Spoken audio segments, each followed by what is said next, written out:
अब आगामी दिनों में मध्य प्रदेश में नगरीय निकाय के चुनाव हैं, क्या इसमें युवाओं को बड़ी भूमिका दी जाएगी? ज़्यादा से ज़्यादा युवाओं को प्रतिनिधित्व दें, ज़्यादा से ज़्यादा हमारी महिलाओं को प्रतिनिधित्व दें। हमारे केंद्रीय नेतृत्व, हमारे प्रधानमंत्री मोदी जी की भी सोच रहती है। आप ये कहते नजर आ रहे थे कि मेरे से अब तक केवल वही लोग निराश हो के गए हैं जो ट्रांसफर पोस्टिंग की वो लेकर आते हैं। वो एक शासकीय पद्धति है, शासकीय मर्यादा है। आपका एक पूरा वर्ग है युवाओं का, जेनजीज का, जो कहते हैं कि हाँ यार, नेता हो तो ऐसे हो जो अपने साथ क्षेत्र में गार्ड भी नहीं रखते, आपने टोल टैक्स का भी पूरा पैसा खुद ही देते हैं।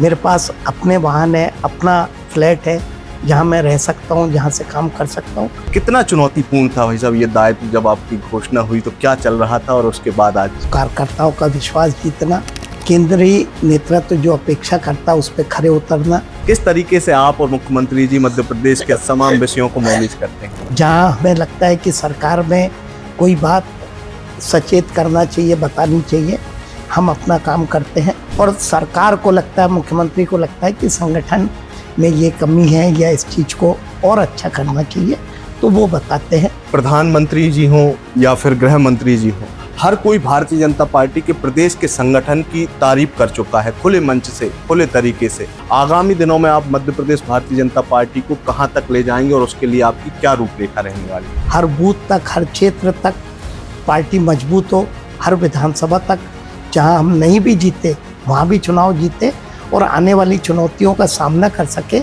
इसका पूरा रोड मैप बनाएंगे। जुलाई 2025 बैतूल के विधायक हेमंत खंडेलवाल जी को मध्य प्रदेश भारतीय जनता पार्टी की कमान मिली। तब से लेकर अब तक लगभग 1 वर्ष पूर्ण होने जा रहा है और तमाम शीर्ष पर भारतीय जनता पार्टी मध्य प्रदेश पहुंच रही है। ऐसे में कितना चुनौतीपूर्ण था और अब तक और इसके बाद भविष्य में भारतीय जनता पार्टी मध्य प्रदेश को हेमंत खंडेलवाल जी कहां लेकर जा रहे हैं, उस पर चर्चा करने के लिए आज हमारे साथ मौजूद हैं मध्य प्रदेश भारतीय जनता पार्टी के प्रदेश अध्यक्ष श्री हेमंत खंडेलवाल जी। भाई साहब, बहुत बहुत स्वागत है आपका। कितना चुनौतीपूर्ण था भाई साहब ये दायित्व जब आपकी घोषणा हुई, तो क्या चल रहा था और उसके बाद आज? निश्चित तौर पे पार्टी अगर कोई जिम्मेदारी देती है तो चुनौती तो रहती है। 1 वर्ष का जहां तक सवाल है तो कार्यकर्ताओं का विश्वास जीतना, केंद्रीय नेतृत्व जो अपेक्षा करता है उस पर खरे उतरना, सरकार के साथ समन्वय करके और कार्यकर्ताओं के साथ खड़े रहना एक बड़ी चुनौती थी, जिसे मेरी नज़र में मैंने पूरा करने का प्रयास किया और मैं समझता हूँ कि मैं इसमें सफल भी रहा।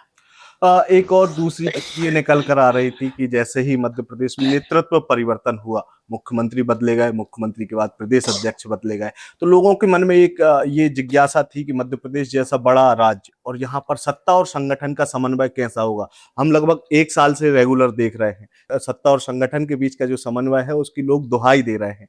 किस तरीके से आप और मुख्यमंत्री जी मध्य प्रदेश के तमाम विषयों को मैनेज करते हैं?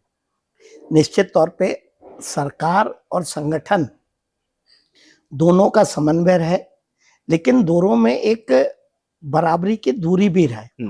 जहां हमें लगता है कि सरकार में कोई बात सचेत करना चाहिए, बतानी चाहिए, हम अपना काम करते हैं। और सरकार को लगता है, मुख्यमंत्री को लगता है कि संगठन में ये कमी है या इस चीज को और अच्छा करना चाहिए, तो वो बताते हैं। दोनों समन्वय के साथ चले, लेकिन अपने अपने संगठन को मजबूत करें, अपनी अपनी जगह अपना काम करे, जो प्रयास रहता है उसे सफलतापूर्वक करने का काम किया। वही जब मध्य प्रदेश भारतीय जनता पार्टी को एक पूरे देश में रोल मॉडल संगठन के तौर पर देखा जाता है, और जब जैसे ही आप आए तो लोगों का कहना था कि मध्य प्रदेश में तमाम प्रकार की राजनीतिक उठापटक होती रहती हैं, बड़े बड़े कद्दावर नेता हैं, ऐसे में सरल सहज हेमंत जी कैसे मैनेज करेंगे इतने बड़े बड़े लोगों के बीच में।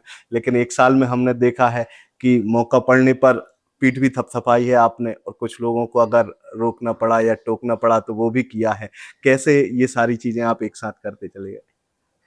देखिए, संगठन के प्रमुख होने के नाते, इस दायित्व पे आने के नाते मेरा फर्ज है कि जहां कार्यकर्ता या नेता कोई गलती करता है उसे टोका जाए, लेकिन सबको साथ लेके चला जाए, सबके साथ समन्वय रहे, सबसे साथ बातचीत रहे और जो अच्छा हल हो सकता है वो निकाला जाए।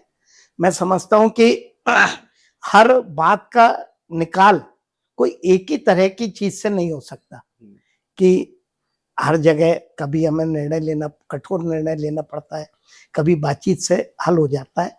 लेकिन कोशिश होनी चाहिए कि सरकार का संगठन से, संगठन का कार्यकर्ताओं से और कार्यकर्ता का आम जनता से समन्वय रहे, संवाद रहे, तभी कोई संगठन सफल होता है और उसे पूरा करने का हम सब ने मिलकर प्रयास किया।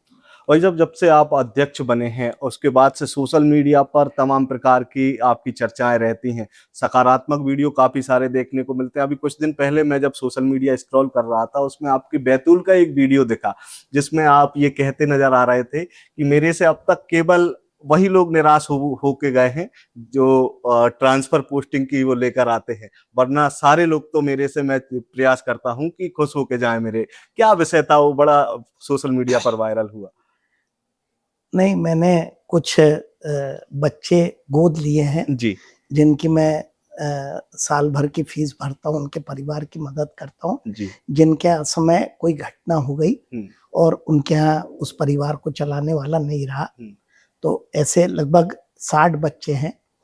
तो उसमें मैंने उनको उस समय का संदर्भ था, मैंने ये कहा कि मेरे पास अगर कोई बीमार है, किसी को कोई आर्थिक दिक्कत है और वो व्यक्ति की अगर कारण सही है, तो मेरे पास से शायद ही कभी ऐसा हो कि कोई निराश होके गया हो, चाहे कोई विकास का मामला हो, चाहे कोई समस्या हो। मेरा प्रयास रहता है कि आम आदमी की कोई भी तकलीफ है उसे दूर करूं। ट्रांसफर पोस्टिंग, क्योंकि उसकी एक निश्चित सीमा होती है, हर व्यक्ति शहर आना चाहता है, हर व्यक्ति एक पर्टिकुलर जगह आना चाहता है, तो ऐसे में हम संतुष्ट तो कराने का प्रयास करते हैं तो भी हर व्यक्ति को संतुष्ट नहीं करा पाते, क्योंकि वो एक शासकीय पद्धति है, शासकीय मर्यादा है। इसलिए मैंने उस संदर्भ में कही कि इस मामले को छोड़ के बाकी ऐसा शायद ही कोई मामला होगा जिसमें मैंने किसी को का काम करने का प्रयास ना किया। हाँ भाई साहब, ये तो हुई ऐसी बात कि जो आपके घर पर आते हैं या आपसे मिलते हैं कार्यकर्ता। दूसरा विषय भी सोशल मीडिया पर जमकर तारीफ करता है आपका एक पूरा वर्ग है युवाओं का, जेनजीज का, जो कहते हैं कि हाँ यार, नेता हो तो ऐसे हो जो अपने साथ क्षेत्र में गार्ड भी नहीं रखते, आपने टोल टैक्स का भी पूरा पैसा खुद ही देते हैं और आज तक प्रदेश अध्यक्ष होने के बावजूद भी मध्य प्रदेश की राजधानी भोपाल में बंगला नहीं लिया। इसके पीछे की क्या मंशा थी आपकी? देखिए, मेरा सोच है कि अगर कोई व्यक्ति को कोई पद मिलता है और उसके पास अपनी आर्थिक रूप से वो सक्षम है और उसके पास अपनी सुविधाएं हैं, तो उसने क्यों शासन की सुविधाओं का लाभ लेना चाहिए, क्यों पार्टी के संसाधनों का उपयोग करना चाहिए।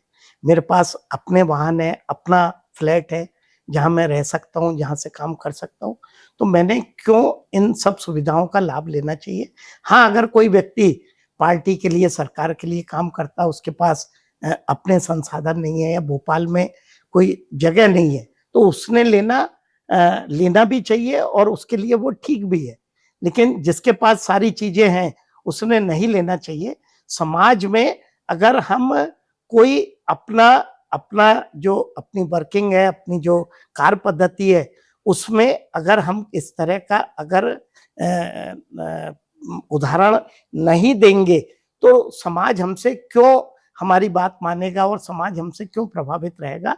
हमारे कहीं ना कहीं चरित्र में, हमारी दिनचर्या में ऐसी चीजें रहनी चाहिए जिससे हम समाज के साथ घुल मिल सके और समाज हमारे से किसी बात पे समन्वय स्थापित कर सके। बिल्कुल। भाई साहब, जैसे ही आप अध्यक्ष बने थे उसके बाद एक आपका जो है जो बयान था वो खूब चर्चा बटोर रहा था कि अगर आपको भारतीय जनता पार्टी में कोई पद चाहिए तो आपको भोपाल की दौड़ नहीं लगानी, आपको अपने क्षेत्र में सक्रिय रहना। भारतीय जनता पार्टी हर चीज ऑब्जर्व करती है, आप अगर उस लायक होंगे तो आपको पद दे दिया जाएगा। अब आगामी दिनों में मध्य प्रदेश में नगरीय निकाय के चुनाव हैं, तो किस तरीके से हम जो नगर पालिका, नगर निगम के प्रत्याशियों को तय करेंगे और क्या इसमें युवाओं को बड़ी भूमिका दी जाएगी? देखिए, प्रत्याशी की योग्यता उस क्षेत्र की परिस्थिति के हिसाब से पार्टी का चयन होता है, उम्मीदवार का चयन होता है और युवाओं को प्राथमिकता देना चाहिए, महिलाओं को देना चाहिए। ये हमारी पार्टी की नीति है। इसी अनुसार हम भी काम करेंगे। ज्यादा से ज्यादा युवाओं को प्रतिनिधित्व दें, ज्यादा से ज्यादा हमारी महिलाओं को प्रतिनिधित्व दें। इसका प्रयास हमारे केंद्रीय नेतृत्व, हमारे प्रधानमंत्री मोदी जी की भी सोच रहती है, हमारे मुख्यमंत्री जी की भी सोच है और हम लोगों की भी सोच है संगठन की कि इस बात का ख्याल रखें और कोशिश करेंगे कि ज्यादा से ज्यादा इस वर्ग को प्रतिनिधित्व दें। बिल्कुल, आखिरी प्रश्न है भाई साहब मेरा आपसे, चूंकि प्रधानमंत्री जी हों या फिर गृह मंत्री जी हों, हर कोई भारतीय जनता पार्टी के प्रदेश के संगठन की तारीफ कर चुका है खुले मंच से, खुले तरीके से। अब आपके पास एक जो बड़ा दायित्व है, 1 साल पूर्ण हो गया है। आगामी दिनों में आप मध्य प्रदेश भारतीय जनता पार्टी को कहां तक ले जाएंगे और उसके लिए आपकी क्या रूपरेखा रहने वाली है?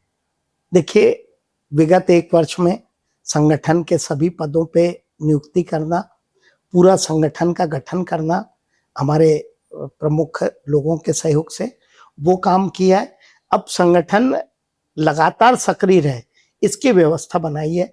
हर बूथ तक, हर क्षेत्र तक पार्टी मजबूत हो, हर विधानसभा तक, जहां हम नहीं भी जीते वहां भी चुनाव जीते और आने वाली चुनौतियों का सामना कर सके, इसका पूरा रोड मैप बनाएंगे और इस पे काम करने का आगामी वर्षों में काम करेंगे। बहुत बहुत धन्यवाद भाई साहब आपको 1 वर्ष पूर्ण करने पर, और बाबा महाकाल से कामना है कि आपका जो कार्यकाल है वो मध्य प्रदेश भारतीय जनता पार्टी के इतिहास में एक स्वर्ण अक्षरों से लिखा जाए। तो ये थे हमारे साथ मध्य प्रदेश भारतीय जनता पार्टी के प्रदेश अध्यक्ष हेमंत खंडेलवाल जी, जिन्होंने खुले मन से और पूरे तरीके से स्पष्टता से बताया कि भारतीय जनता पार्टी मध्य प्रदेश आगामी दिनों में बड़ा इतिहास रचने जा रही है। अब इस पूरी चर्चा के लिए आप हमसे जुड़े रहिए। आपका बहुत बहुत धन्यवाद। आप देखते रहिए आयुध। लगातार जुड़े रहने के लिए आयुध को सब्सक्राइब जरूर करें।